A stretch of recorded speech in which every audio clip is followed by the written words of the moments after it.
पुढची एक मोठी बातमी नागपूरमधलं पेपर फुटीचं प्रकरण समोर आलेलं होतं आणि या प्रकरणी सध्या एका शिक्षकाला ताब्यात घेण्यात आलेलं आहे।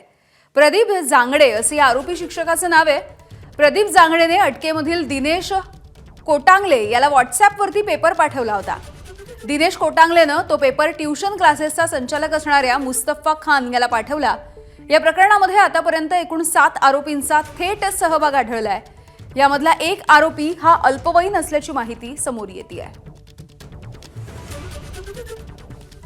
नागपूर पेपर फुटी प्रकरणासंदर्भात आतापर्यंत 7 आरोपीवर गुन्हा दाखल झाला असून यामध्ये 6 आरोपीला अटक करण्यात आली। आपण बघू शकतो की दिनेश कोटांगडे असेल किंवा जो शिक्षक आहे प्रदीप जांगडे हे सध्या पोलिसांच्या ताब्यामध्ये आहे आणि सध्या सदर पोलिसांकडून त्यांचा तपास सुरू आहे। आपण बघू शकतो की एकंदरीत हे संपूर्ण प्रकरण जर का बघितलं तर यामध्ये सेंट उर्सुला स्कूलमध्ये एका विद्यार्थ्यांजवळ जो मोबाईल सापडला त्यातनं हे संपूर्ण प्रकरण पुढे आलं होतं। पेपर सुरू होण्याच्या काही मिनिटांआधी व्हॉट्सअपवर पेपर आलेले होते। त्या व्हॉट्सअपवर पेपर सोबत उत्तरं देखील नंतर पाठवण्यात आली होती आणि विद्यार्थी त्या माध्यमातून कुठेतरी कॉपी करताचा।